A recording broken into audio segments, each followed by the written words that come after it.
The thoughts, views, and opinions expressed by the host of this show are for entertainment purposes only. I repeat, this is not serious, this is not real. I am an untrained professional content creator who is freestyling this show. I do not encourage you to try this at home alone. Enjoy the show.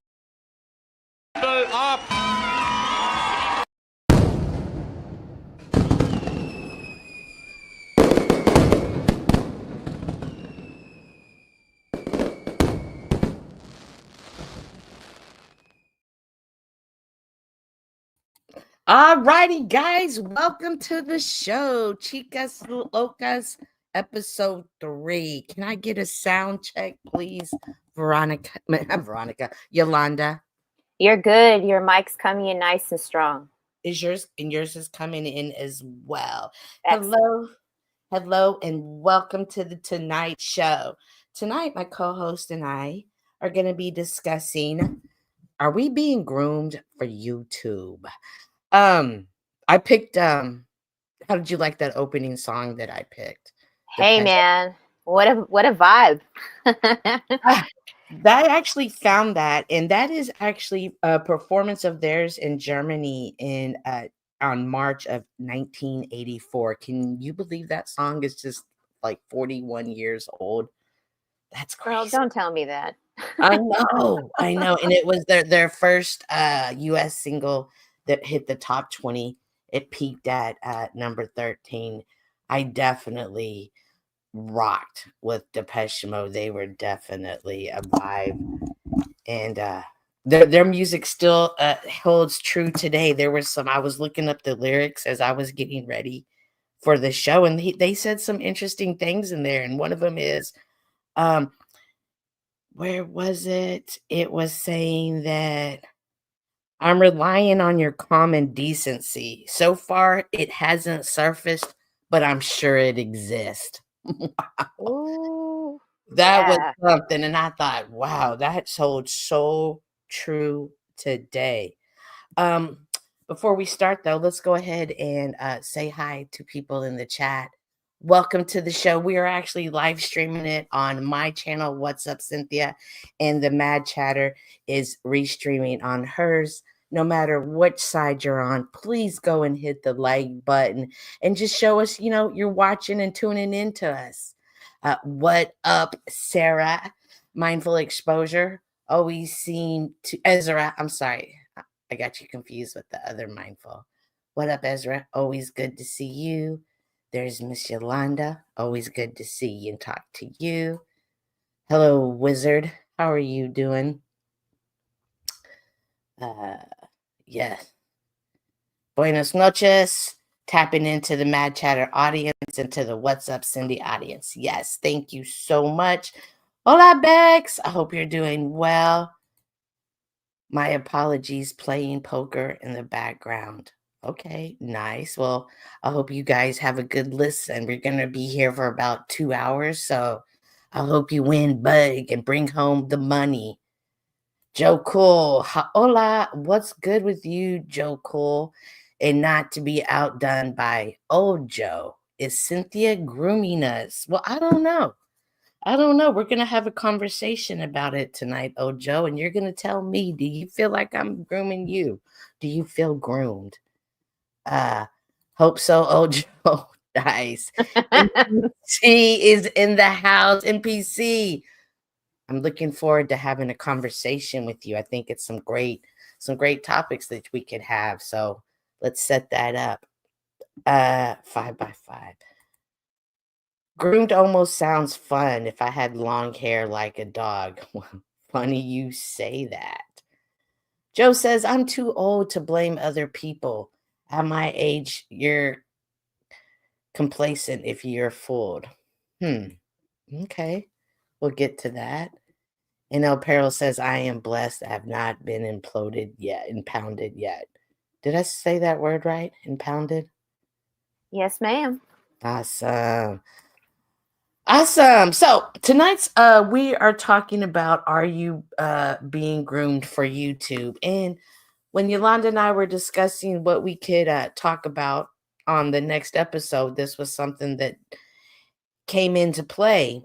And we thought, oh well, this is a good conversation. Let's go ahead and build on it more in front of YouTube. So before we actually go, Yolanda, you didn't tell me I don't have the background music on. Oh my god. I wasn't sure if you had one yet. I Oh, thought you were going to do your intro, but you go ahead. Let's see what you've got for your background. can you hear it? I'm Yes. just the regular. Yep. The regular. I'll turn it down a little. This is Yolanda and I are going to be taking turns. 1 week we'll stream from my channel, from her channel. This is so we both stay consistent in what it takes to run a podcast. Well, I consider it a podcast because we're up here having conversations and just how to keep the flow going. And I definitely like that idea. Good.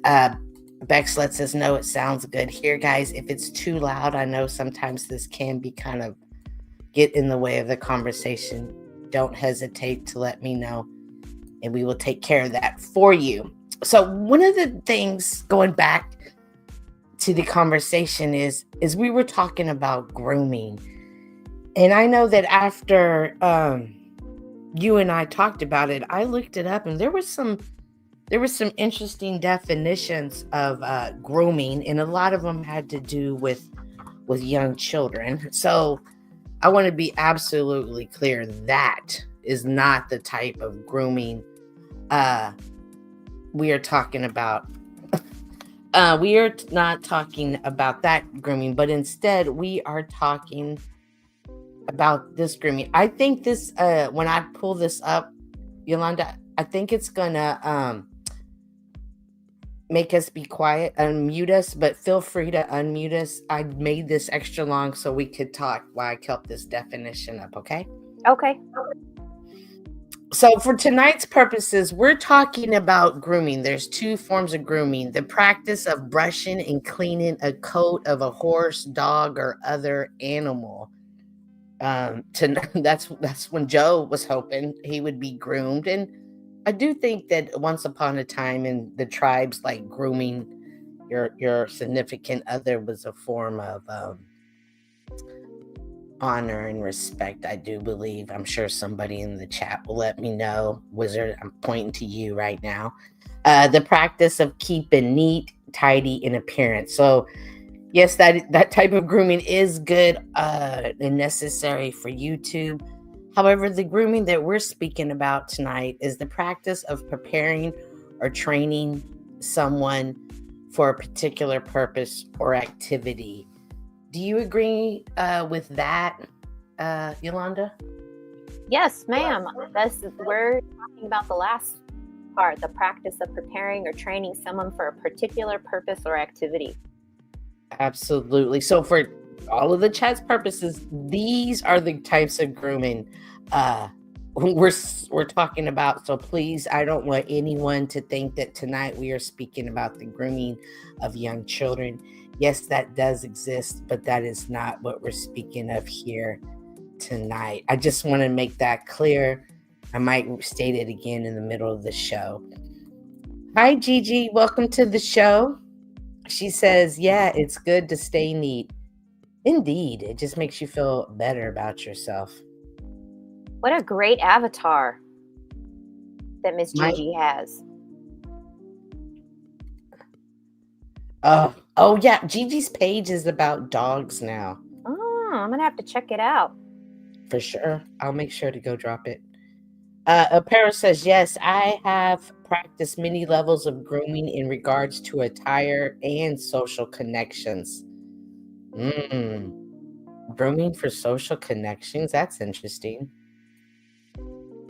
Well, you never know which El Perro you're going to get. For sure. Hola, Snow. Welcome. Happy to see you as always. Please, guys, make sure to hit the like button. I got some. I see you down there, Opero. I am commenting some of these. Have you ever been groomed? Have you ever been groomed, Yolanda? Oh, absolutely. Yes, ma'am. Yeah. In the beginning, you are suggested to make an account, but if you want to participate in the chats and on panels, then you have to create a channel, right? Mm-hmm. So technically, we are encouraged or groomed to do that. And then, as a mod, potentially the content creator grooms you and as to what they want you to do for their channel. And then as a panelist too for content. So absolutely.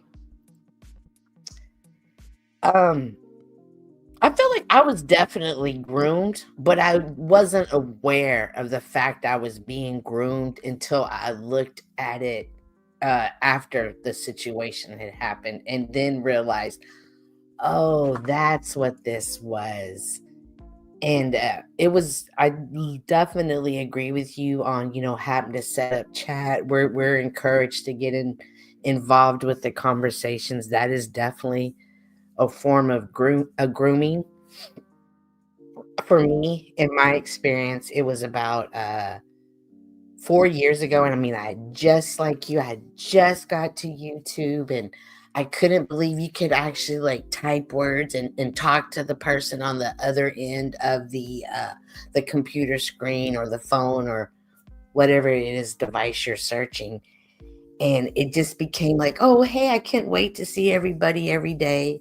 The channel host and I ended up connecting. We both lived in the Dallas area, and we began working together. I began helping him do things behind the scenes with edit. But in the beginning, I always stated, hey, I want to stay behind the scenes. But he would always go live and would bring me up and be like, well, come to the stage. And I couldn't stand being on camera at that time. I hated it. But over time, I became comfortable with it, and I became on stage. And then our connection on live became a very one of conflict. And I realized he had built me up to tear me down for content. It's what it was. It was a long game. He just needed somebody to put on a pedestal so he could tear them down later and make content out of them. Yeah, I mean, that was something I would have conversations with other content creators, that even the concept of someone saying that they're going to use you as their muse. Mm-hmm. So this conversation is going to be about the positive and the negative.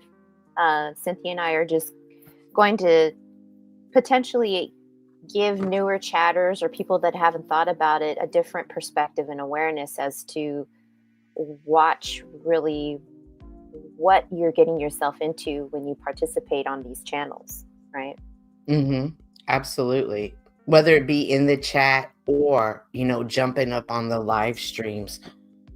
Earlier, I was watching a show about social media addiction, and it said that streaming is the new social environment.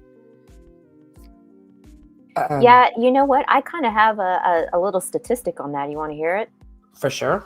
So on the addiction aspect, people upload over 500 hours of videos on YouTube every minute. That's about Wow. 720,000 hours of content every day. 500 billion hours of videos, that makes more than Netflix and Facebook combined. Wow. And this is the only platform, this style of platform is the only platform where we can interact with the host. Like, you can't do that with Netflix or... No, but it's all part of it. It's all part of the grooming aspect of participating in the YouTube platform. That was another thing that I had learned, that this is really meant to be a business model, right? It has everything to do with advertisement and making money for YouTube, and then with the extra perk of you making money as well. But it has everything to do with clicks, likes, and advertisement.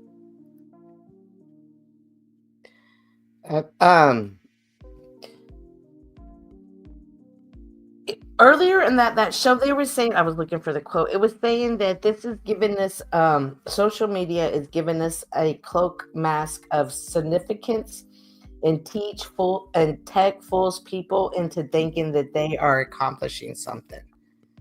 Right down here, Wizard just said he spends an average of 5 hours a day logged on. Oof, there's some truth in that. For sure. Thanks for being honest with us, Keith. Right. It should be like, hey, I'm working. This is we can really fool ourselves.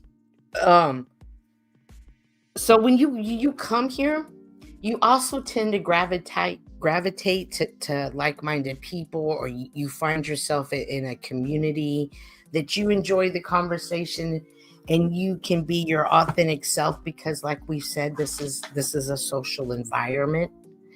And you just say you're here to meet people. What harm can it be? It's on the computer, it's great. I know them, I see them every day in chat. And what I want to bring to the forefront is some of these relationships are fostered for production. As I shared with you earlier, the story of being, used for future content. Some people come in here, when we talked about grooming, they are preparing you for this relationship. They're preparing you for this conflict. They're preparing you for whatever it is they need from you. And I want to bring awareness to that today, and just understand that there needs to be about a balance, and there needs to be awareness sometimes of what the games that people play on YouTube. Yep, be responsible for your own mental hygiene when you choose to participate in these YouTube panel channels and chats. This is all at your expense, and don't allow yourself to be vulnerable to manipulation. So that's what we want to also highlight here in this conversation. Earlier when we were talking about this, someone had brought up, are we being groomed or corrected? Are we correcting each other and each other's behavior? Because let's face it, some of the behavior that we see on YouTube is not the same type of behavior we would see in reality. And I'm concerned that social media is teaching different ways to interact, and the way that we act on social media is now affecting our ways that we treat people in real life, if that makes sense. Yes, the things that I've learned here in these conversations and in engaging in these different social dynamics on here, I've been able to apply it into my personal life as well. I've benefited from the experience. I've benefited. I don't consider. I consider everything a lesson. When I told that story earlier of how he wanted me to come on camera, even though at the time I hated it, and it was him grooming me to prepare me for they had to put a face behind the villain. It also prepared me how to be on camera and get over that fear. So I never look at these opportunities as just like, oh, that was horrible, if that never would have happened. I'm always instead looking for, how can I learn from this? How can I grow from this? And be able to recognize what this behavior is. And I would love to say I'll never be another victim, or I'll never be, I don't even want to say the word victim. I'll never feel bamboozled by somebody again. But truth is that it can't happen. You never really know another person's. Yeah, you just said it, bamboozled. I've been trying to talk about that on my channel recently too, is all the different tactics to be aware of here on the internet, but also in your life. The psychological manipulation, the emotional manipulation, potentially the abuse from being participating in the content or in the chats, the brainwashing, gaslighting, intimidation, threats, all of those things, to have a stronger armor and awareness on what the hell's going on in this world. I absolutely agree with you. How come it's so hard for us to get that push? How come it's so hard for people who have that positive content, who want to have the conversations? Why are they constantly overshadowed by the drama? And is this the grooming? Don't pay attention to the conversations. Keep distance. Continue to grow further and further. This is the new social norm. Go ahead, behave like this. Well, let me ask you a quick question here. Let me see. Do you mind if I click on these comments to see if I can show them, or if you just go ahead it? and let Okay. me let me know. No, I can't. Okay, only you can. Okay, which one do you want to highlight? Tell me. Snow's comment here, her most recent one. My ex groomed me and to not even want to be on camera. I'm still trying to get over that. #trauma. Yeah, and then Miss Gigi's. I try so hard to keep the bad biker in the box, but sometimes jackasses say some ridiculously stupid crap that doesn't need to be brought up, and I get screwed up and lose it. Gigi, that's what we're talking about. People who deliberately push your buttons. They're producing you. They're producing your crash out. They're maneuvering you for whatever reason that brings them satisfaction. And this is exactly the type of behavior that we're talking about, that to once you realize it's what they're trying to do, you just don't want to react to that and give them that satisfaction. Right, especially if it's a channel that already is set up to be monetized. So if they're already advertising as a drama channel, then just be aware of the potential exploitation, the greed of the content creator. You will be exploited for content, and it comes along with people who are duplicitous. You'll deal with maybe personalities that are more con men than others. And even a small example, we brought this up last time in our stream, is the fear of missing out. Even that is an example of being groomed, right? You're afraid you're gonna miss out on the latest drama of whatever's happening on the channel. But yeah, I mean, the more I was looking into this on how YouTube content creators, what is suggested for them for monetization, to reel people in, it's a trip. Mm-hmm. It really is a trip. And you just be aware when you're going to go participate in these things, that what personalities they could give two shits about you because you're content, and you can't take it personal. You should never. And once you take that personal aspect out of it and you realize, hey, this is content, this is who they are, they might be doing this, they might be on that, it becomes easier to navigate and let things just roll off of your back. And Dominic says, did it make you stronger from when you became aware of what was occurring to you? It definitely made me stronger in the sense I was aware that these were the type of games being played and produced. And we all know I'm always suspicious of somebody or something. So I definitely watch people for a period of time to kind of gauge to see what they're up to. But some people play a really long game, or some people are in desperate situations and just need to drum up content.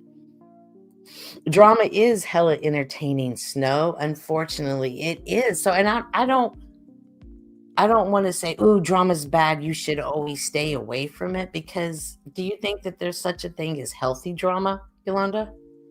Well, I mean, we were talking about this last time too, is that just be aware, even you and I were having a private conversation on the awareness of how much time we spend on the internet, how much time we spend on YouTube, because the overstimulation of the brain is potentially not a good thing for you, and it will affect you overall. You'll lose your sleep, you'll have lack of concentration, all of those things. So we're not trashing the fact that people want to participate in these things. Just be aware of what you're tapping into on here, because it's not for the weak-hearted at all. For sure. Hello, Shadow Buddha. Good to see you as well. That show I was watching, they said when your mental health, and then they said your internal self isn't in order, the rest of you will be out of order as well. And isn't that so true? Isn't that so true? I wanted to share this with you because I'm learning all the lingo. These guys they use it on these panels all the time, and I have to look it up because, again, there's a lot of naivety to me on the newest slang and lingo that they use here on the internet. But have you ever heard of anything called rage baiting? No. What's that? Okay. It says rage baiting is the manipulative tactic of eliciting outrage with the goal of increasing internet traffic, online engagement, revenue support. Rage baiting or farming can be used as a tool to increase engagement, attract subscribers, followers, and supporters, which can be financially lucrative. Rage baiting and rage farming manipulates users to respond in kind to offensive, inflammatory headlines, memes, tropes, or comments. Well, I definitely know some rage baiters. Hell yeah, we do. And I also learned you can't beat the rage baiters. All you can do is join them. So when you're are somebody involved in the rage bait, you got to learn to ride that. Right. So we're helping them out with the tools, right? It says a person who is to commit online rage farming are likely prone to psychological repercussions such as feelings of shame, guilt, and self-doubt. Posting rage bait content may result in thrill, but in the long term will start to harm to one's mental health, self-worth, way of thinking, and perceptions of reality. So it can be confusing. Don't let others minimize your perspectives or your perceptions or your experiences on here, because that's part of the content that they'll make you for their drama content. You'll feel like you're going crazy. Oh, they will and they'll twist your words around, and it's okay to step away. Just step away and listen. Nobody's perfect on YouTube. Everybody. Hell no. Everybody has a bad day, has a outburst moment, everything. Like, trust me, you won't be the first one and you won't be the last one who's done it. So it's okay to step away for a little bit. And don't beat yourself up. Be nice to yourself. Be kind to yourself. Dominic was saying back here earlier, he said, and in many dramas, we need actors and actresses. Of course, we're all part of the show. I mean, even here in StreamYard, it says you're in the show, and you picked the most perfect background today because we are on the stage. The world is a stage, right? Indeed it is. And many people play their conditioned scripts. I've always go ahead. Mm-hmm. No, I'm agreeing. Yes, we already know who has certain roles in these online novellas, right? Absolutely. And that's why you have to pick your character. You have to choose a character wisely. And I know if you're new to YouTube, you're going to be like, no, I'm going to be my true authentic self. And unfortunately, that's not always the best approach to take. Like, you need to have a barrier. You do need to keep a wall up, not for, to protect yourself, but just to be aware of the environment you're in. And most definitely have a balance. Go outside, go for a walk, talk to people, call people, spend time with animals. Definitely heal yourself. Yeah, I mean, these influencers are the new celebrities. They are. They are, and the more what the show I was watching earlier was saying that the more they become bigger and bigger, they stop to lack emotions. They no longer have emotions. Like, they're just strictly focused on content. I've spoken about it. The gentleman who was shot 3 times and he went live from the ambulance. There's another content creator who was just robbed and he went live first too. Like, this young lady said her phone is her organ. She couldn't imagine not going live. Oh my goodness. I'm going to look something up here, but before I do, that's, they're the new celebrities. People hang on their every word. Some of these content creators, and another thing that I've noticed is that people will believe whatever that they're seeing on these channels. So you could have a content creator that looks like they've got a ton of money, and it could all be a lie. They create it to look like they've got some damn lavish lifestyle when they're renting all of that stuff, or they're just renting it for the day, or they're doing it's really not even where they live. They're renting cars, all that stuff. So you can't always believe what you're seeing here on these different Absolutely. Absolutely. Namaste has a question for you whenever you're ready. I was watching a content creator who lived her lavish lifestyle, and come to find out it was her best friend's closet, her best friend's cars, her best friend's everything. She just paid her best friend to let her go over there and film. Yeah, that's a good question. The mental hygiene, you got to, just like you have to take care of yourself and your body, you have to take care of your mind. You have to be aware of and have the tools of engagement when you come on here. Or it's almost like having a different mask that you wear when you go to your job or when you visit family. And also having a good balance of how much you're spending time on these on the internet, or how much you're engaging with these channels, going from, because it's addicting, going from chat to chat, watching panel to panel. Even when I was looking into the information about how the algorithms work here on YouTube, it's all designed to pull us in and to trap our attention for hours and hours. Yeah, and the AI, it's watching you. It's learning from your behavior.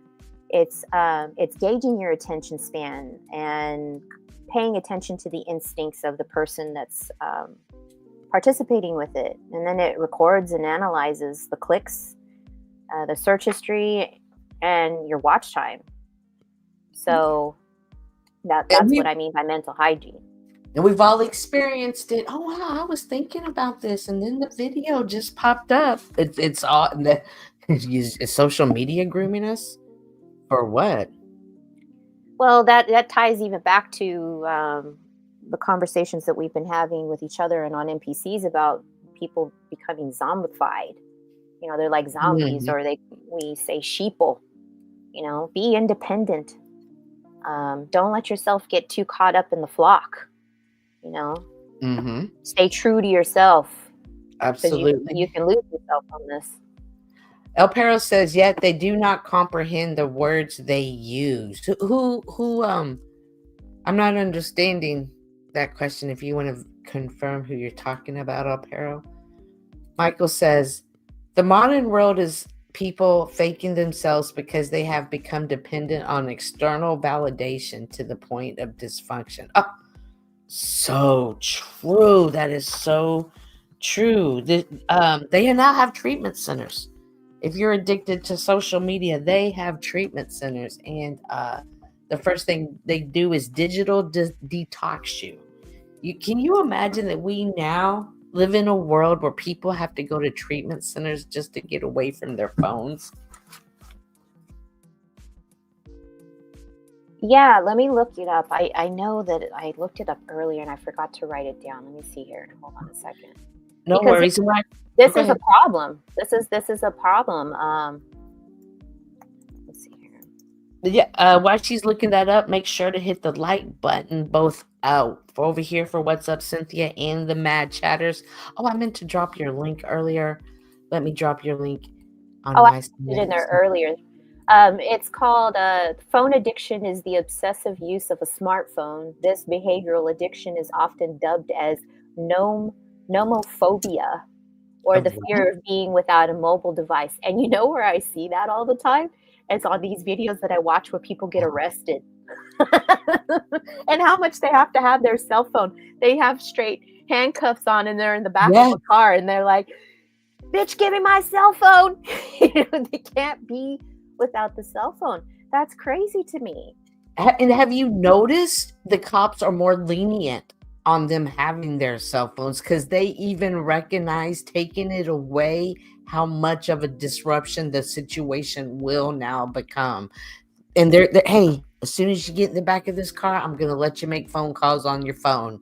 Like, it's interesting to see how these devices, who some say are their organs, have now come into play. But that show also said that more time on social media it leads people to be more depressed and anxious. And I can see why people would be anxious because like the fear of missing out.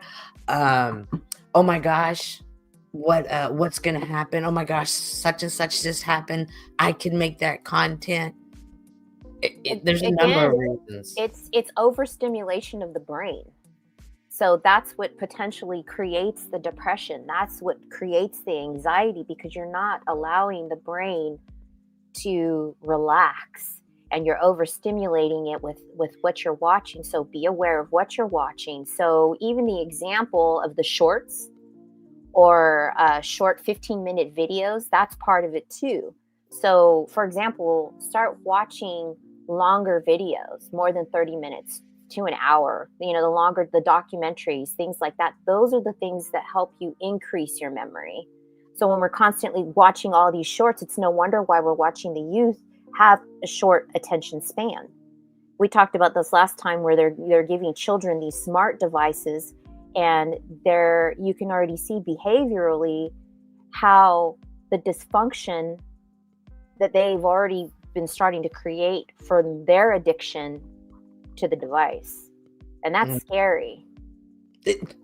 They're lacking emotion. That for me is the scariest part of it all. That is the scariest part, when we don't have actual emotions, thoughts, views, consideration. I'm not even going to think about it from this other person's point of view. It's all about me, what I can gain. Like that, I'm scared to live in that type of world. Provo, the wonderful, great Provo is in the house. Provo, I appreciate you and every lesson I have learned and will continue to learn from you. Thank you so much today. He says they call it virtual autism. I believe that because there's the spectrum of neural divergence is so vast. So if if a person's already having issues in their life of not being well for whatever reason, their mind, their body, and their spirit, I speak about that a lot. But if you're not healthy as well, and then you're adding these devices into your daily life, and you're not taking a break from these things, then it will give you behavioral characteristics of that spectrum of neural divergence. And in that spectrum is depression, is anxiety, and is ADHD, just as a small example.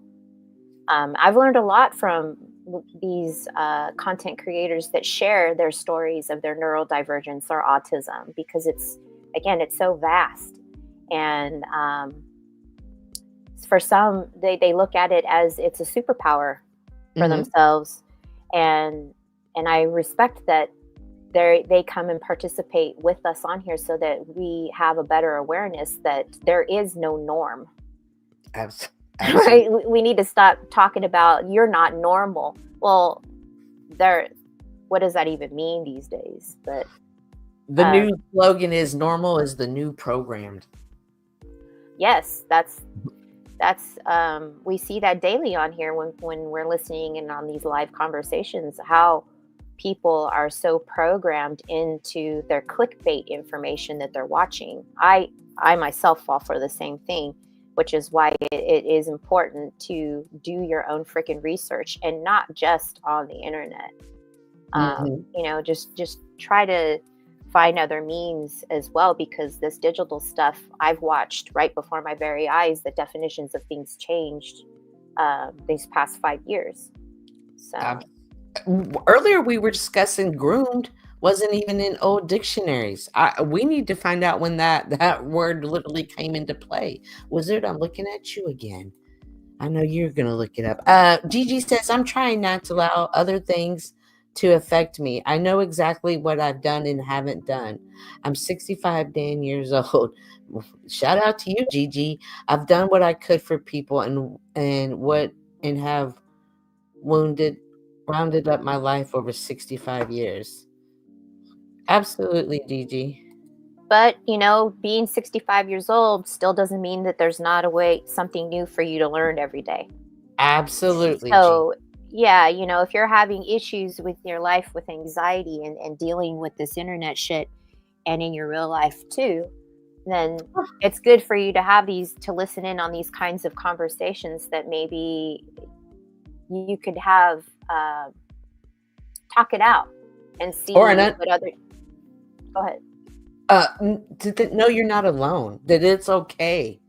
Sometimes we go through these things and we think, oh, I'm so ashamed. I don't want to tell anybody I'm alone. And you just need to know you're not. Gigi also says some people I spent longer time with, some shorter times with. The YouTube aspect made things really different.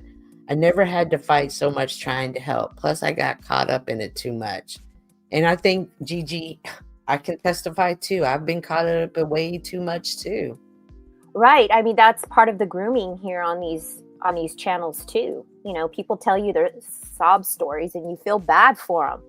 Mm-hmm. And then you potentially start to get to know them if you're having conversations outside of the YouTube platform. If you give them your number, you're talking in Discord, you're talking in Telegram. And again, it's really hard sometimes to hear these stories of how people get their identity stolen, or they get a lot of money. They lose a lot of money trying to help people out. So, just be aware.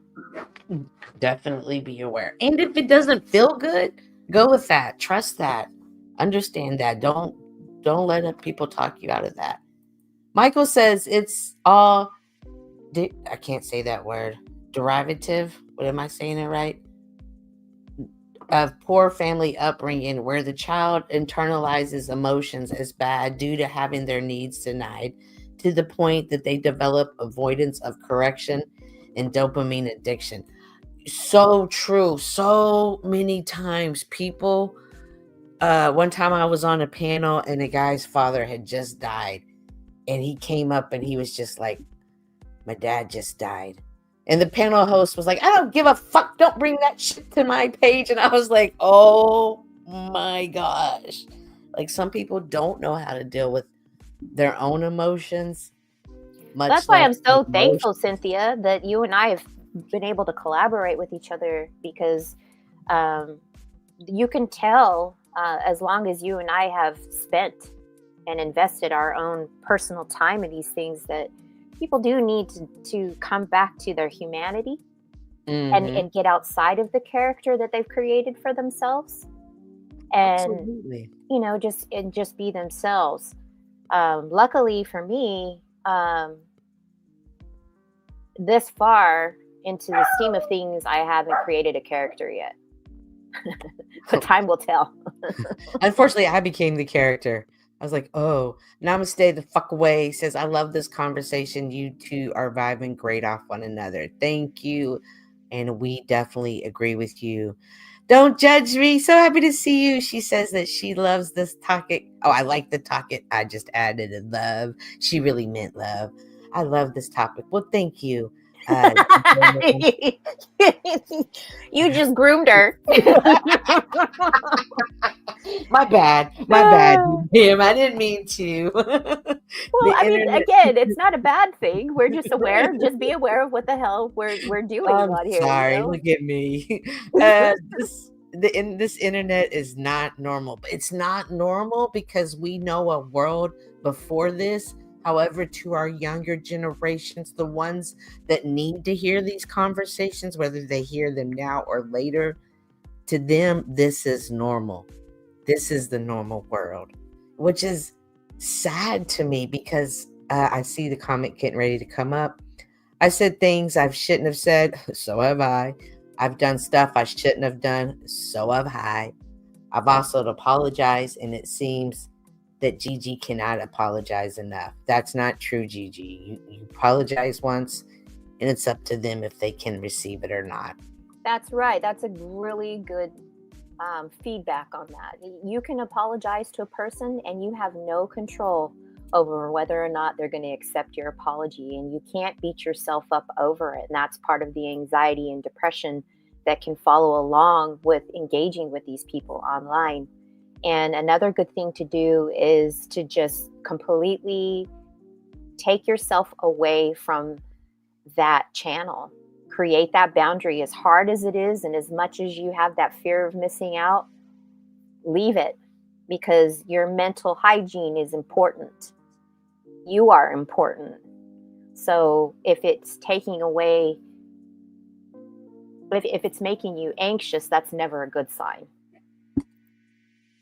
Oh, yeah. Earlier, I dropped a link in my chat, and it was that show I was watching about social media addiction, and it was just interesting to see how addicted they were to live streaming. It was more than their addiction to live streaming. I'll drop it again, and then I put it in the bad chat for Yolanda to drop at the Mad Chatter. Again, we are streaming on 2 different pages, so please make sure to hit the like button as you guys come on in. And I'm glad to hear that y'all are enjoying these conversations. We try not to talk about them too much behind the scenes so we can have these conversations publicly. DJM says we are losing empathy because of social media, and that's what scares me the most. The other day I had a conversation with Chuck, and I appreciated the honesty in his conversation. And he said sometimes he doesn't even think about it when people get upset by the things he's saying. And that was so honest, and I appreciated that. But that was also probably one of the saddest things I think I've ever heard, because how do you not think about the other person that you're having the conversation with? Like, are my words being received? How is this affecting? Like, earlier when El Perro was like, they don't even know the words that they use.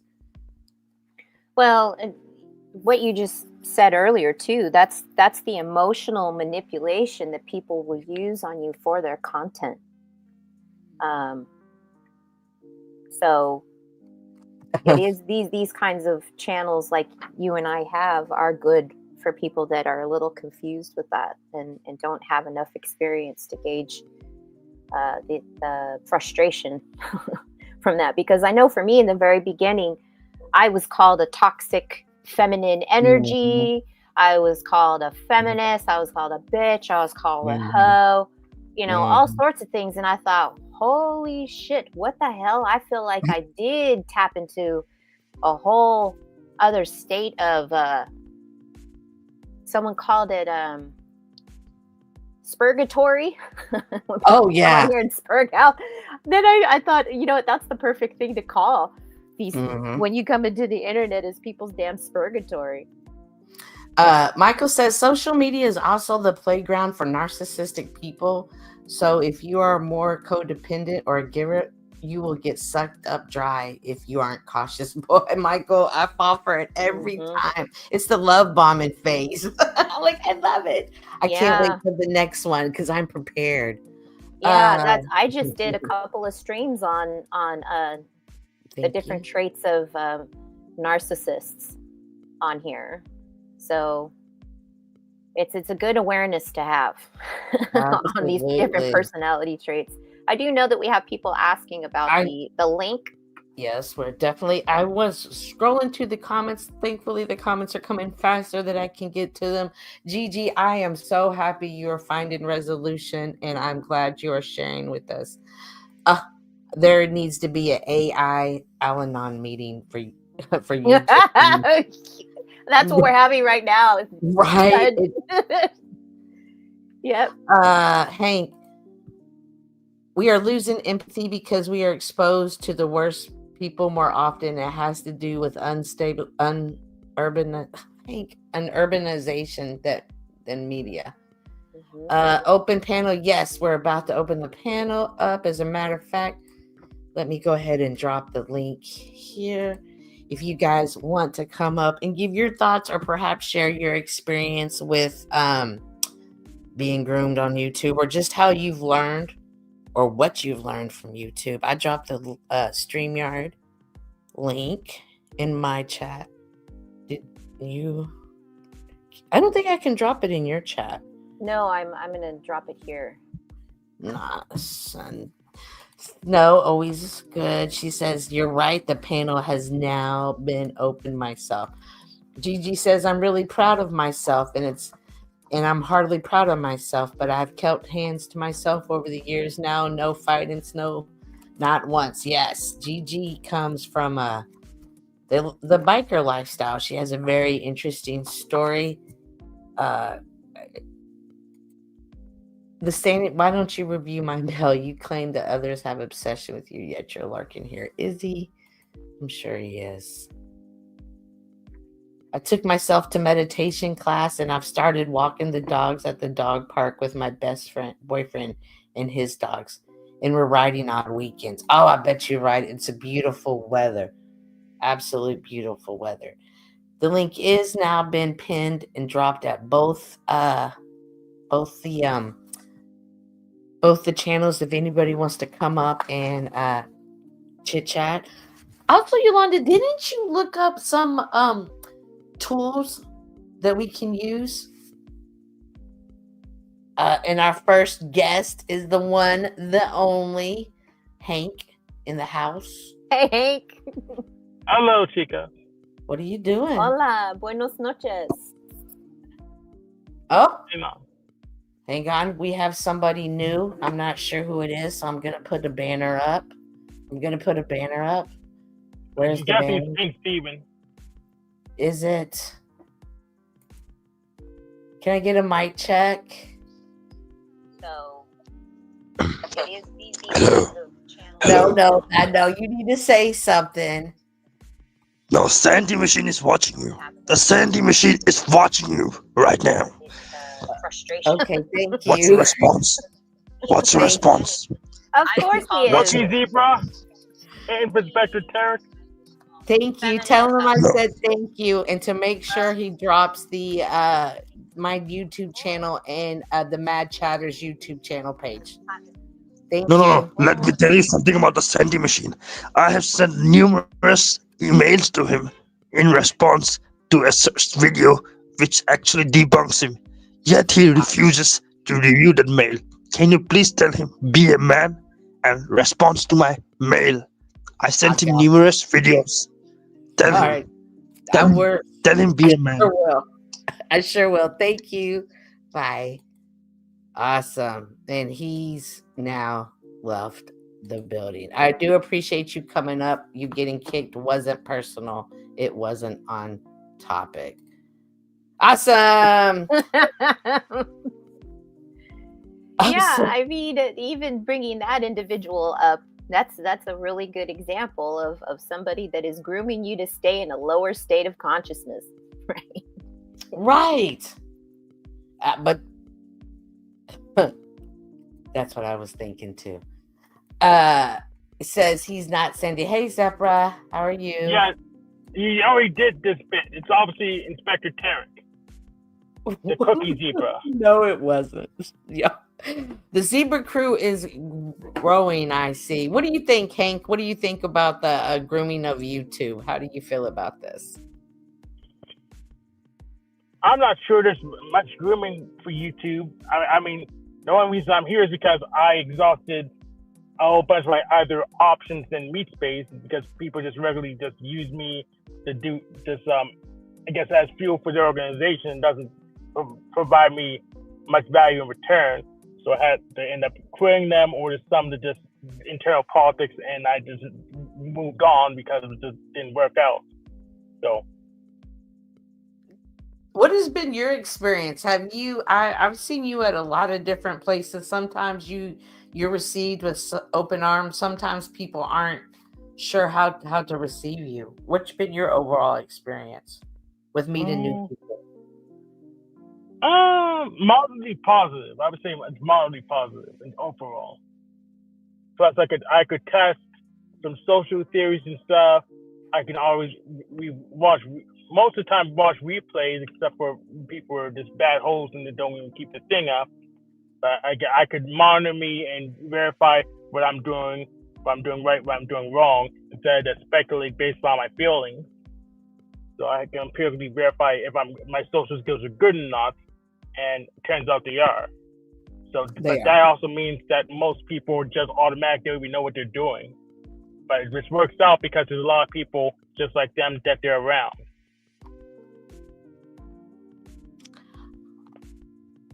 Yolanda, did you look up some tools? And do you have any tools that you use, like any boundaries that you set for YouTube, Hank?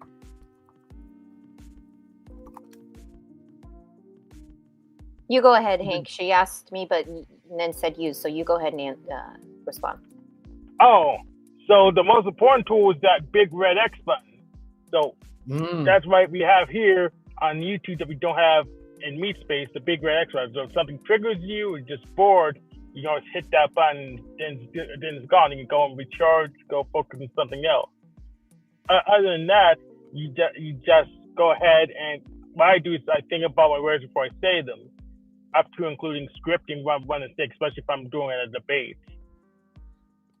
You said it best. The big red X, and think about the words before you say them. And yes, somebody might be blocked from StreamYard. Yeah, and that's a good tool. So when you asked me earlier, block them and unsubscribe. You know, do not, show that you do not mention this on the channel anymore, right? You have all of those tools that you can click onto so that you're not going to see it anymore. And then you have to practice self-control within yourself. Boundaries are necessary. If you can't handle it, just block it or turn it off. That's really good advice, Hank. And some people say, oh, no, we shouldn't have any boundaries anymore. We just need to have love and everyone get together and work out. Show it to me first and at a small scale before we try to change the whole world. Otherwise, we may be up a creek.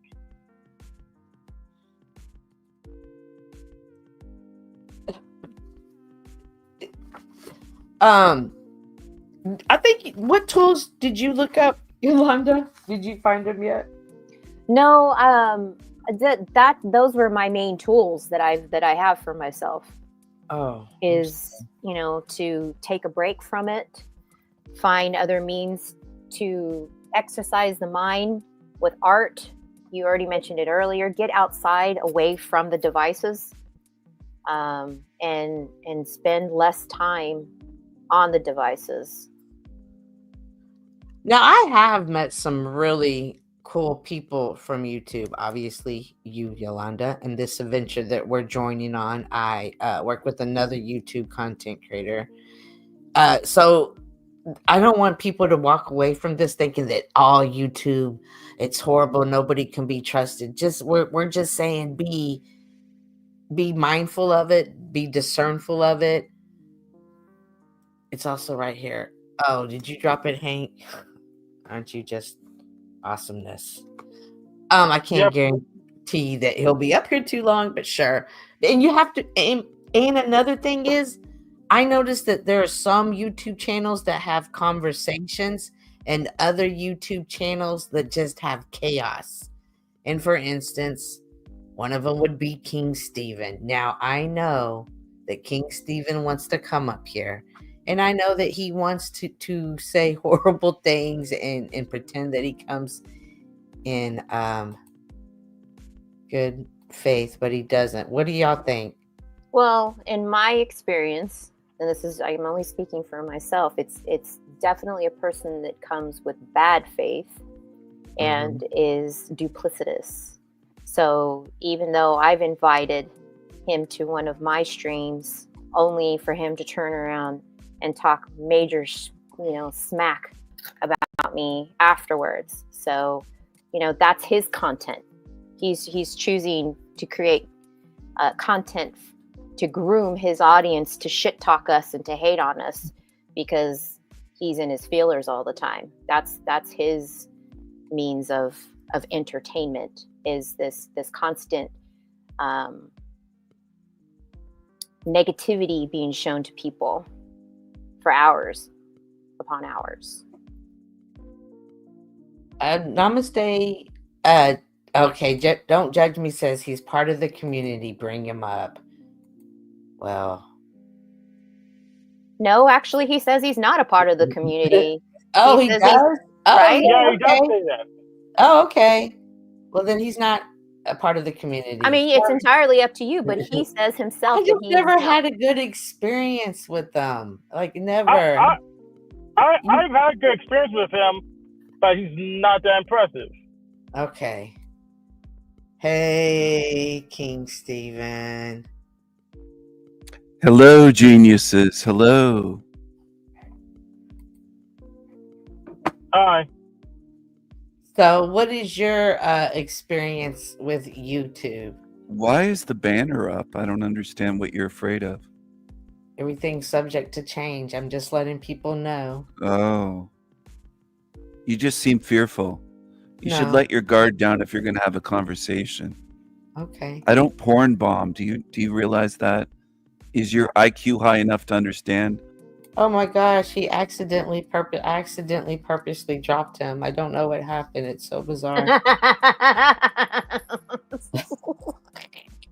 don't know what happened. We're gonna have to work on this this hosting stuff. Well, yeah, that's definitely what we wanted to come up. Oh, well, what I was talking about. Notice, like some channels have conversations, other channels have chaos, and don't go into a chaos channel trying to have a conversation. That's something else I've learned. I've learned to read the room I'm stepping into. Sometimes people want you to bring that. Sometimes they want you to get the drama started because it's profitable for them. And there's nothing wrong with that. But those aren't the places to try to have conversations in. I want to read Snow's comment down here. She says, when I unblocked him, I noticed he started to get back to his ways, but more vocalized. It was so annoying and toxic for me. I had to block him again. The stupidity can be contagious. It is very contagious. It is. It is so contagious. You start listening, you're like, what are you saying right now? I can't believe it. And then next thing you know, you're fighting a fool, looking crazy yourself.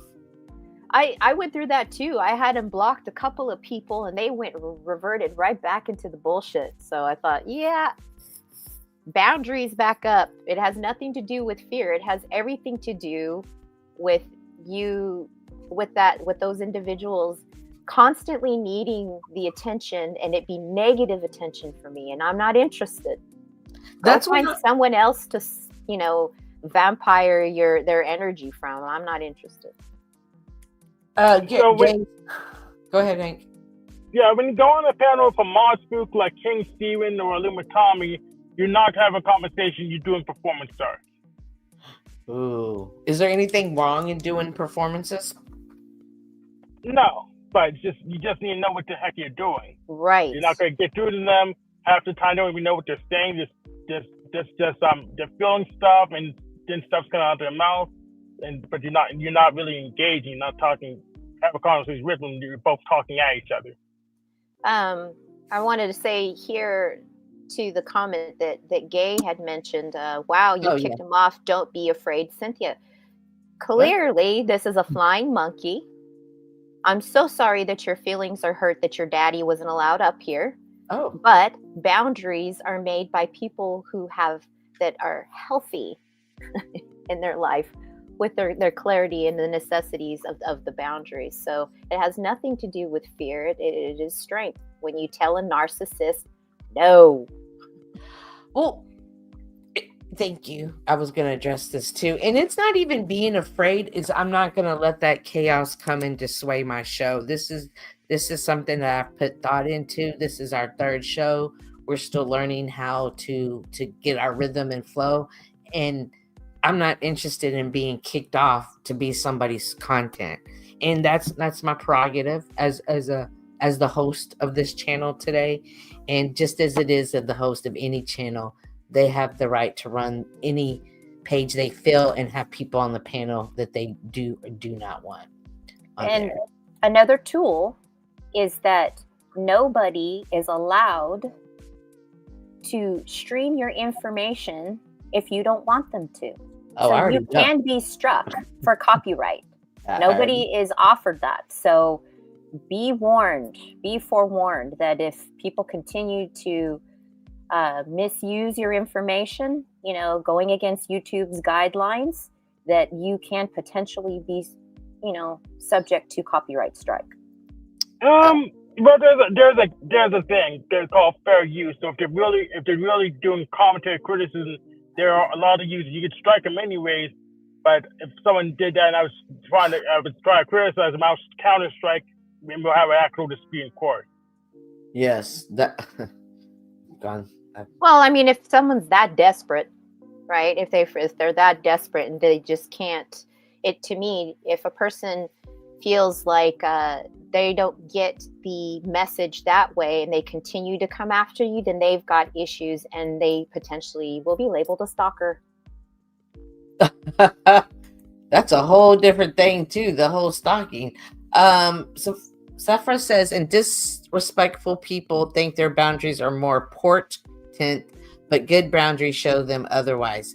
Absolutely. And this is it, boundaries. We all know whose channel we can go on and act crazy. Come on now. I've been on a channel, acted crazy, then stepped onto NPC's channel and just acted completely normal. It really does depend on the host of the show and how they maneuver their show. What? Oh, did you watch Jack today? Did you see Jack with Midlife Bro Logic? He's kind of doing his Jack tour. Hey, Yolanda? I'm not watching Jack. No, but I see other people elsewhere talking about it, but I'm not up to date as to what's going on with that. That was yesterday. I did watch that. I also watched that show today. It was just doing a monologue for an hour. Then Officer Snap showed up and did his garbage. Paul was there to actually bring some sanity to the show, but pretty much Jack's philosophy is not that far off from Snafu's philosophy. They're both accelerationists. But the case is, if you want to do something at a big scale, I want to see it work at a smaller scale, or I don't want to do it. It's that simple. And you say, we need the whole world for we can have a chance of it working, then I don't want to put the whole world at risk. Go do it on Mars or Venus or something. I like seeing them get out. I like seeing YouTube go to real life when him and Midlife Bro Logic went to the game yesterday. We talk about having a balance. So it's good to see someone who has been in isolation for a long period of time, to see them out and having connections with other people in real life does have healing. It is healing. And so I'm happy to see it now. Do I think it's going to be life-changing? Who knows? I'm just enjoying watching him live his life right now. And I do wish him the best, regardless of what other situations we may or may not have. I do wish him the best in his journey. Yeah, I like watching YouTube crossovers. If NPC the game does an award show, Jack's definitely gonna win best panel hopper. He ran the Flow State's house and Bro Logic's house in the same month, easily. When going back onto the being produced, hang on. DJM says seeing a panelist interact in real life makes them seem more human to us. I like the way you said that, more human, because some people do tend to look at you like you're famous. Because again, we're somebody you can see on a TV. I myself have fallen for that as well. Going back though to being produced, I agree. Being out of the house does things, getting a tan. I know I know. Us, me, and the mouse in my pocket. That's funny. When we were talking about getting back on subject, we were talking about producing. Sometimes I always wonder, is there like production companies? Like if I was an actor, I would go to an agency who would put me in touch, for other auditions and stuff. Do you think there's such a company for YouTube to do YouTube productions, Hank? There's production companies that also do YouTube in addition to the other stuff, but YouTube regularly doesn't pour enough money by itself unless you're doing long form documentaries. Well, I think that in the very beginning, people were talking about there being agents everywhere, right? That they were FBI or they were CIA. But it's really interesting. I was trying to figure out who was producing, right? There was always some type of production. And that's what got me sucked into this whole thing. And then that's when the addictive aspect of it happened for me, because I could never find who I thought was the main component of the production. So now I can see which content creators are the ones that are the best at it. And to me, that those are the ones who are producing things. I mean, back in the day, it was producer Moose. Remember when Moose was going around producing people's shows? Yes. You do need a producer. You do need that. I think Midlife Bro Logic did a great job of that. So says, I feel like Jack is in his element right now for some reason. I wasn't expecting that from him in real life. Pretty cool and bizarre at the same time. A fascinating journey. And DJM says she agrees. Zephyr says that she prefers interacting with humans. Me too, but dogs first, for sure. Someone called you a fed the other day. Yeah. Yeah, and to me, when people are using that language towards me, I'm like, okay, that's a person who's really paranoid. Unless it's a person that flat out tells you that they're following you and they're making a list of all of your content and that they have receipts on you, then to me, they deserve to be called an agent. I wonder though if there is agencies, because I sometimes think that the media will do smear campaigns. I'm convinced that right now the media is gunning for Justin Bieber for whatever reason. He's getting ready to gear up to try to get his masters back, his what's rightfully owed to him. So what do? We're gonna run. We're gonna smear his name. I wonder perhaps if these same type of groups of people who don't want the truth out there, or if you're onto something, want you to be off track of that, and won't send in people to smear you on social media, because if they would do it in real life, why wouldn't they do it on social media? And whenever you have a good message or whenever you're having a good conversation, there's always, from my experience, there's always been someone who comes and interrupts it. And I always want to know, why are you interrupting this conversation? Why don't you want these conversations to be had? Because they're unhappy people. And they want you down in that same lower state of mind. And people like to use things like, oh, your light is too bright for those people. But it seems to be that way. They rebuke it. It's too much. That's why it cracks me up when I see him being like an energy vampire. It's real. The energy vampires, the people, like you can feel when people step onto panels, and you can feel the energy shift. I know that from being on panels, and I know that from sitting in the chats and watching it. The link is pinned at the top of both of the Mad Chatters channel and What's Up Cynthia's channel. If anybody wants to come up and just share their experience with YouTube, we're basically having a conversation tonight about our experience with YouTube, being groomed for it, realizing that people used us or portrayed situations in certain ways for their own personal gain, whether it be money, content, whatever. And that's kind of what the subject is we're having here tonight. Dogma, hello all. Hello all to you. Hope you hit that like button.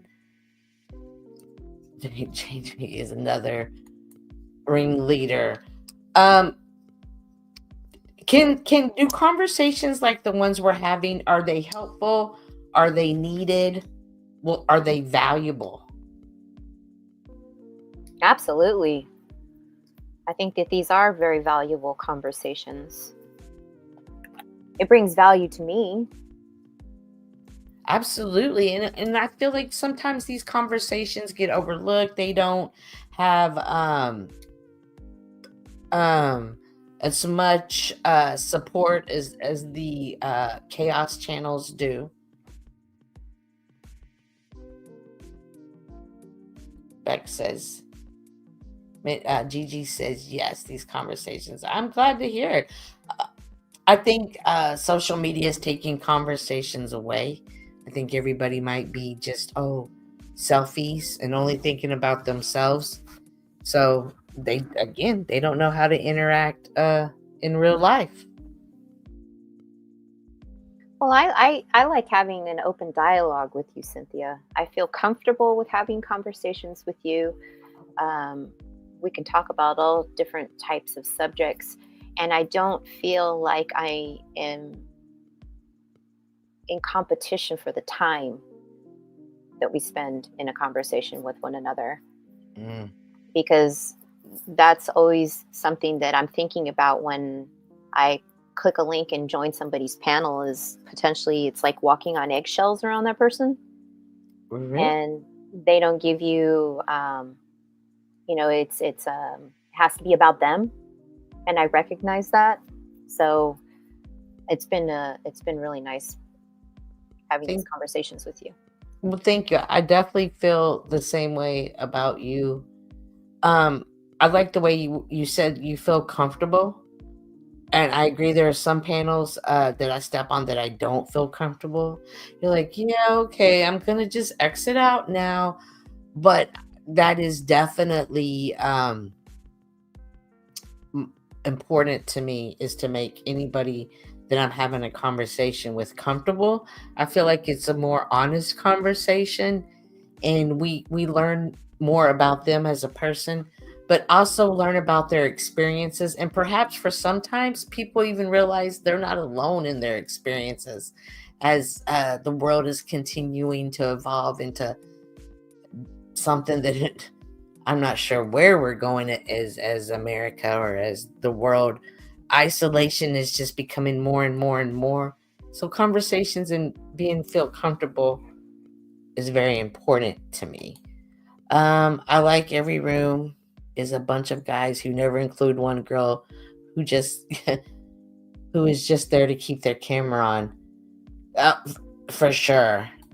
And for some reason though, men love to attack women on panels. I myself have been attacked by men. I think I've only been probably like attacked by one or two women. The rest is men. It's always men that have something to say to me, always men that want to give me their opinions of me. There's always men that are going to correct me because they're the men.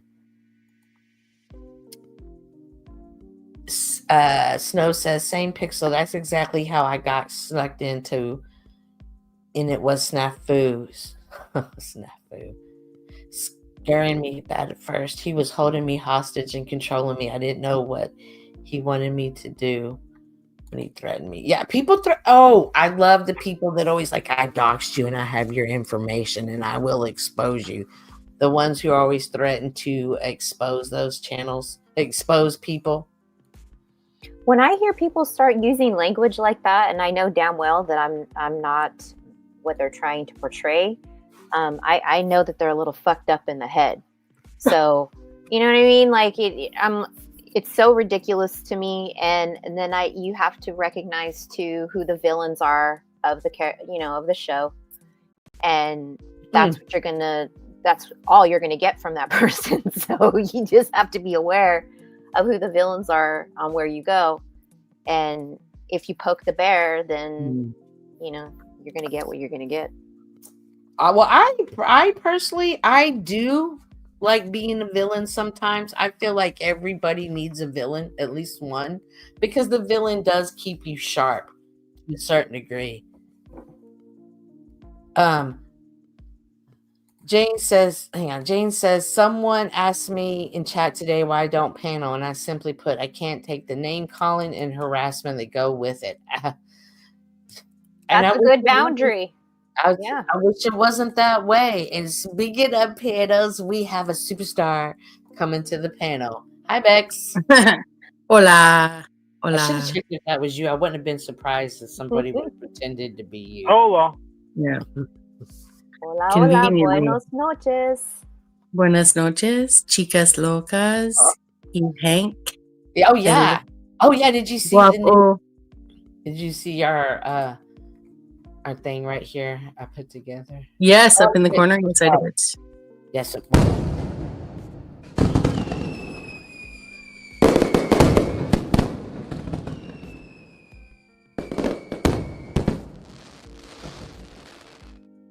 Like, share, subscribe. That's so great.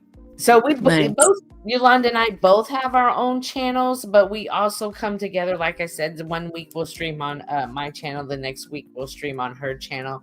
But when we come together, our show is Chicas Locas because we're crazy women on YouTube. I actually agree with. See, you definitely need a villain, but you need a worthy villain. Like, don't just have no special needs villain. Have no special needs villain? Yeah, don't be like, good Lord, I got the dumbest one out of the crew. Like, no. Oh, I know who you're talking about. Yeah, so I. But An hour and a half. That's what I said. It's the first thing I said in OTW's chat this morning was the Panelverse has hit an all-time low. Why? There may be no coming back from this. What? I'm not sure how many views it got, but What? that it exists. A Tarek monologue for 90 minutes plus some seconds. My What? goodness. Who let him monologue that long? On his own channel. Oh. Well, how Well, many times all did he I've bring got up to all say our is- names? Well, I won't be watching, and it would Right. be interesting to see because of how this whole game of telephone works on here. Who will be participating over there to corral all of the special? Well, I wish him all the best. I wish him all the best. You know, I'll just say that. And I'll add my 2 cents to it that it's it's good. They need their own time and space to say what they have to say and have at it. Hank says Well, he's yeah. gonna off his battery in 10 minutes. Hank, what do you think about Tarek's 90-minute monologue? Did you watch? And anything you want to add before you switch out batteries? Who's Tarek's 9-minute monologue on? I didn't watch it. Who did? Like, I'm trying to be nice. Hank, I just want to say something. Yesterday, you were talking about potentially coming visit me, and I awkwardly called you Frank. And I want to say, I know it's awkward to bring it up, but trust me, you handled it like so much better than all the hundreds of times I've called Frank Hank.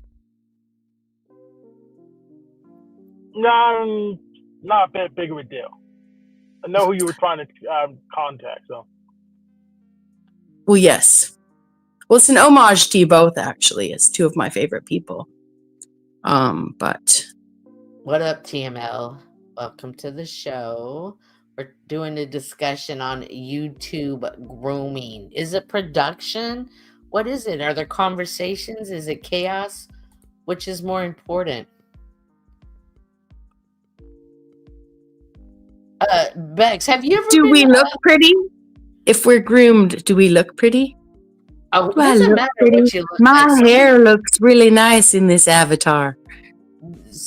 Everybody's always gonna have something negative to say about you, no matter who you are. So first thing you need to do is never take any of that personal.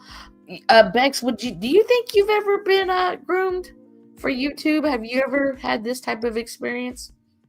Mm, Not producing you, I should say. I definitely think that people have engaged with me to produce a result, to impress their friends, or for their own enjoyment. Do I feel like a group or somebody in particular, had some kind of focus where subtle influences, from that same person? Like, do I feel like I've been groomed? No. Not like in some sort of en masse, like, I guess early on I learned to take more accountability for my choices than that. Nice. I don't know if Yo and I've been friends for a long time. I don't know if she's, might remember my experience in a way where she would articulate that I might have thought differently at one point or not. I'm not familiar with the situation. Because what I'm trying to say is, like, just because someone might be hyper focused or talking about, or, and other people might want to try and impress that person, you know what I mean, in a way that they could try and, I think groups of, I think there can be some back and forth between channels where groups of people can sort of like groom a behavior out of a lol cow. Like, is milking a lol cow grooming? That's my question. And then if you're being milked and you choose to produce the milk for the people, then is that grooming, or is that just performing? Because that would just be performing. You're performing grooming. So because if milk production, as far as lol cow behavior goes, is grooming, then yes, I'm guilty as charged. Guilty. I'm very guilty. I'm the big bad. Those lesser chaos agents can't hold a candle to me. It's true. I agree, Hank. When he says we're not groomed, we are harvested for an algorithm. When I was looking up the terminology groomed, I talked to Yolanda, and it says to train and prepare for trafficking or exploit people. And I thought, oh my gosh, we're not trafficking. Give me a break. But then I started thinking, aren't we audience trafficking? Trafficking? Like, I'm going to send you to the, let me send you on a raid, or, who's over there talking about me right now? Let's watch it live. Like, we are trafficked, but harvested. I like the way TML said it. Grooming implies people doing it. See, but there are grooming is oh, I'm sorry, I just had the word. I'm gonna look it up again.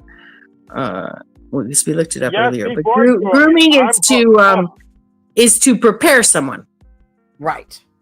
Like to prepare. I have it. Hang on. The practice of preparing or training somebody for a particular purpose or activity. Yeah. That's the reference in what we're talking into. Yeah, exactly. I feel like people can prepare you to, I'm going to make you think we're best friends and we're the best of best. And then I'm going to deliberately have a fight with you. But I have to, I have to make it look like we're so close and we're so cool. So that way the fight's going to look better. I would feel like that would be a form of grooming. Mm-hmm. Yeah, people are doing it. It's not doing it itself. It's not technology just coming alive and doing it. People are moving the pieces. Like me, I personally move the pieces. I let you know on my moves, and still think, it's the computer doing it. No, it's me. Did you see her comment, Yolanda? Yo said she'd be right back. She just stepped bad. away for 1 sec. Okay, I'll make sure that she sees this, but I'm glad, and that's why we have these type of conversations, because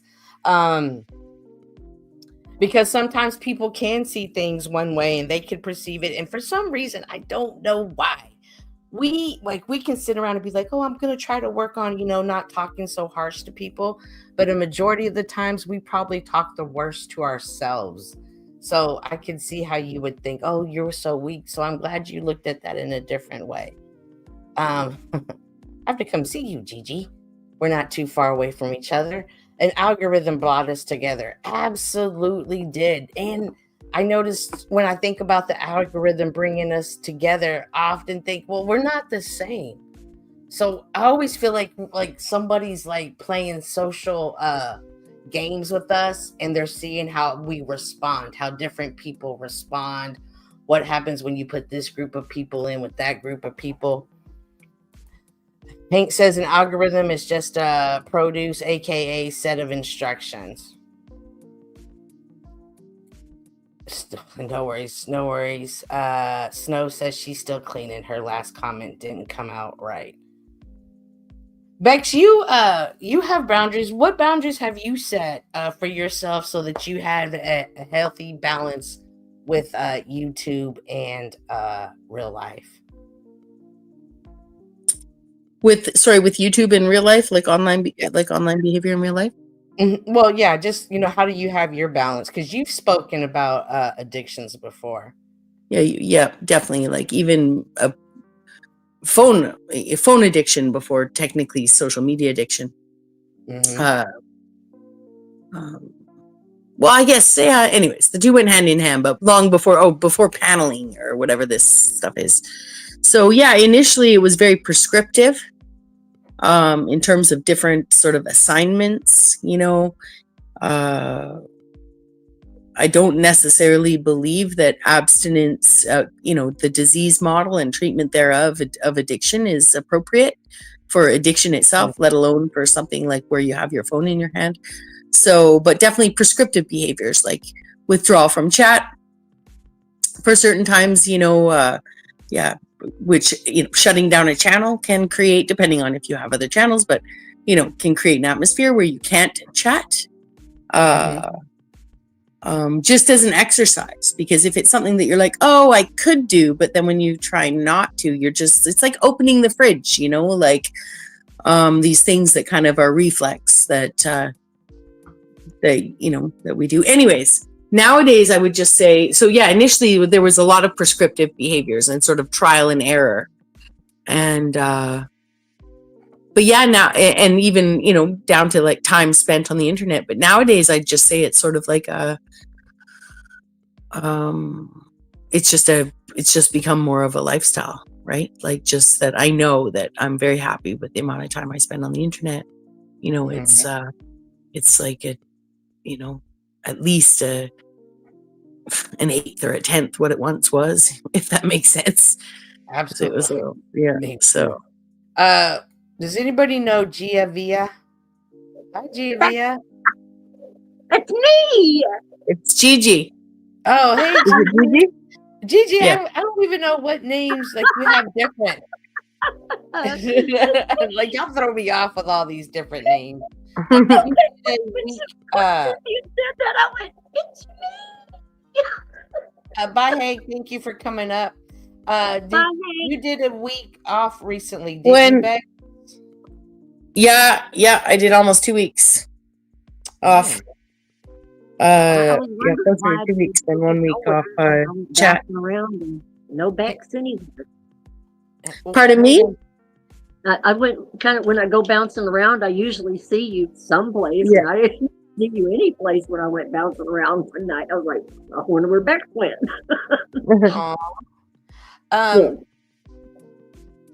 Technology has dull effect of framing and what's that word, Bex?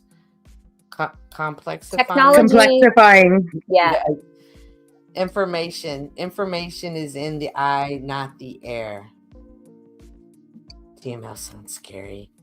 GML,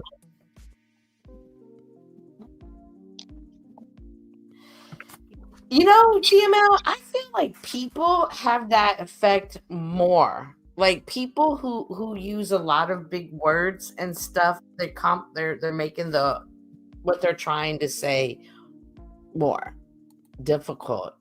then it has to be. And I always think, are they just talking at me and not trying to talk to me? You had a comment back here, Yolanda. It said, wow, interesting. I'm sorry, let me pull it up. It says, wow, interesting. You said I made a good boundary. I perceived it as weakness because it wrecks me to go through the fighting, but other people are able to handle it. Oh, no. It's the other way around. When you show strength when you create the boundary amongst those who create the nonsense. That's the strength. They make you feel that you're weak, but that's the manipulation behind the tactic. You are the strength they're attracted to. They want to pull you in and bring you down to their level. I don't understand that. I'll never understand that. I don't get it. I'm glad you came up, Gigi.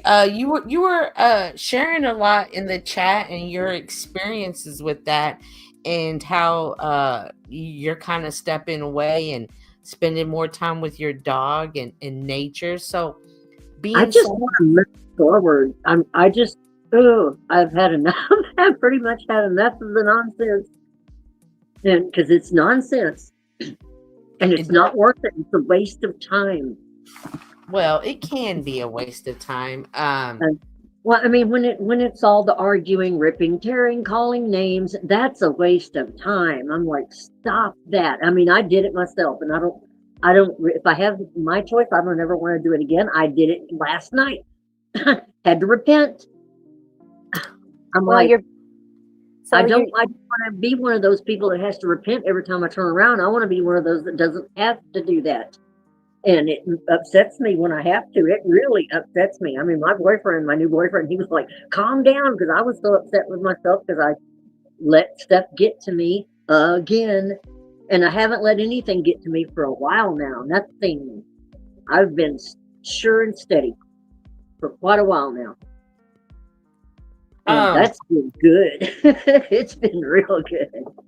As somebody who's recently gone through that, what was it like from okay, I'm not going to step away. You've now reached your point. What did you find yourself doing?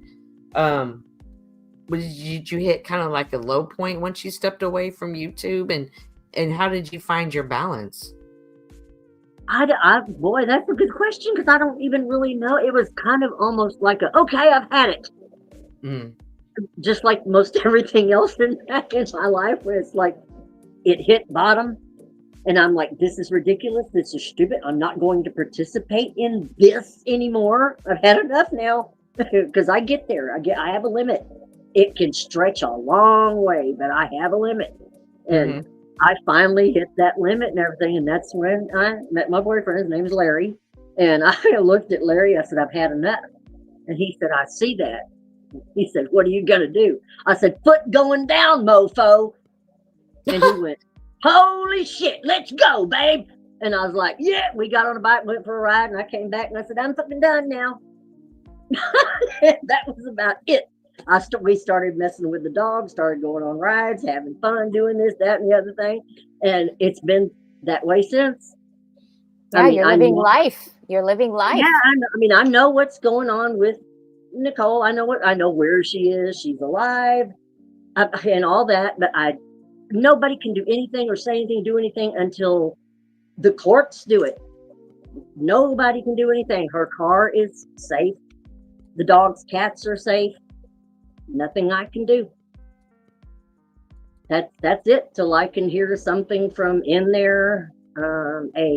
Another email from I guess it's a court appointed whatever.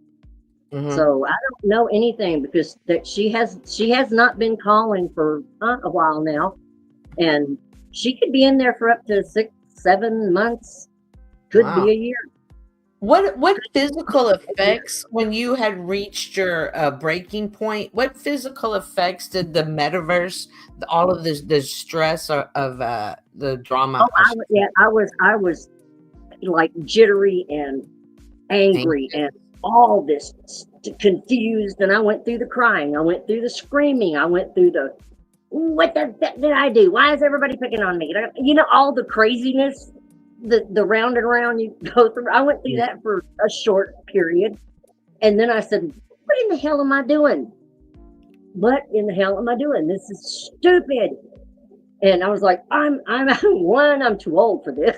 And I said, and then, well, Larry said, you're too emotionally involved. Stop it. I like that, emotionally involved. And I it's just- hard. It's Yeah, hard I mean, not I to just get told him, emotionally "It's not involved. And I said, what do you mean? Because I didn't think of it like that. And he said, you are head, heart, soul, body. He said, you are too involved. He said, back up. And I was like, I said, well, I'm not sure I even know how. And he said, no, you don't. He said, because you get all involved with your heart and everything. He said, and then you don't know how to back up. He said, you need to back up. And I started backing up, and he was helping me back up. I'd start to maybe go to click on YouTube or something, and he'd look at me and go, no, you don't. He said, I'll take that phone and throw it 50 miles away from here. That's right I'd there. I'd go, I okay, I'm love not it. picking it up then. Do you guys mind if I read something to you really quick? Oh, go ahead. Yeah. Okay, so how does stress affect the brain? Stress has a significant impact on the brain, primarily by activating the body's fight or flight response through the release of stress hormones like cortisol and adrenaline. So what you're saying in so many words is that this has created your mind to be in a state of flight or flight, and then it also affects your body, which is the increased heart rate, the palpitations, issues with breathing, all of those things. So the fact that you're sharing this with us is really important, because if people are starting to have that type of reaction to engaging with these chats, step away from it and have somebody take that phone away from you, or get off the internet. I'm literally going to have to go get my records from my doctor of when it was all bothering me and my blood pressure was 150. I mean, literally 150, and the bottom number, 140 to 150, and the top of it up in the 200s. My heart rate, 120, 130, and everything. Since I met Larry, and Larry went, phone, you're too emotionally involved. Get back, or I'm gonna bust your butt, girl. And he'd tell me that every time I turn around. He said, back off, I'm gonna bust your ass. And he said, let's go for a ride. He said, this is kind of bad. He said, what do you want to do? Fight, fuck, or go to Galveston? And I'd be like, let's just go to Galveston. But he helped me a lot by telling me, get back, and everything. And boy, and now my blood pressure every single day, because I take it on a monitor and monitor it on a ticker tape every day. Every day it's been 120 over 70, 115 over 60, heart rate 60 to 70 every fucking day. Test results came back, bam, normal. And I'm like, woo, woo, woo. All right. So you just solved. You got the solution to your well-being. Yeah, I mean, I was so messed up with people attacking her, attacking me, attacking this, attacking it. I was about to just lose it. I was like, and then when Larry said, Junior, I mean, he hit me with, you're too emotionally involved, and that hit me. And I was like, geez, I'm going to kill myself. I don't stop this. I'm glad you had a support system. And I think that is great in anything that we do, in any, I'm going to call them battles that we face, whether it be real life or a metaversal. It's always, I got hit and griped out last night because I let myself swing back into it again and everything. And he said, what did I tell you? He said, you know what? He said, it just take you 1 second to go right back into it, right back with your heart and your head and this. He said, because you want to defend, or you want to make things right. And he said, and you'll inevitably do it wrong. What boundaries have you set up for yourself to catch that and to avoid that in the future?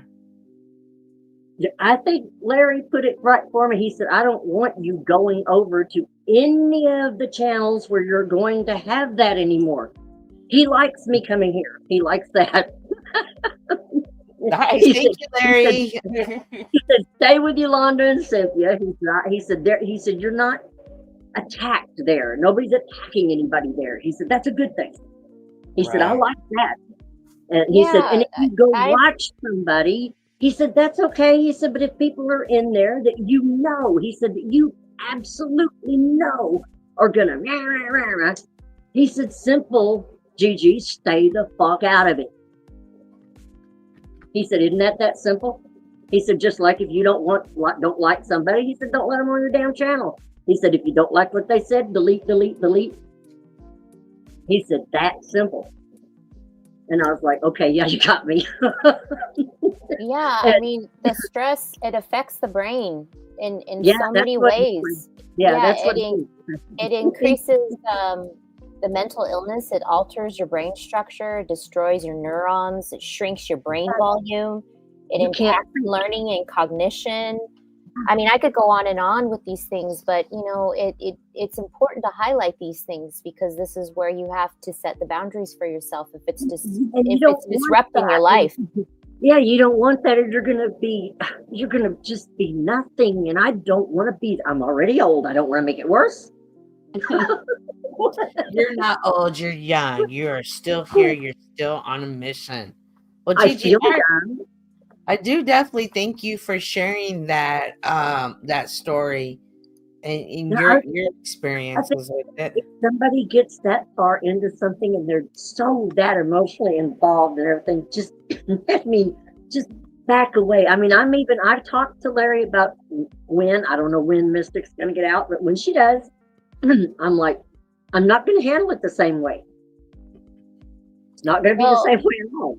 I'd like to kind of share something with you guys is that Bex and I have had a lot of wonderful conversations and she pointed out to me at one point when I was talking about family and whatever and the stress and the anxiety, right? And she was like, well, Yolanda, that seems to me like that potentially could be your love language. And then I had to recognize that Really? it may be a love language, but I was harming myself for loving somebody in that way where I was bringing on the stress onto myself, worrying about them all the time.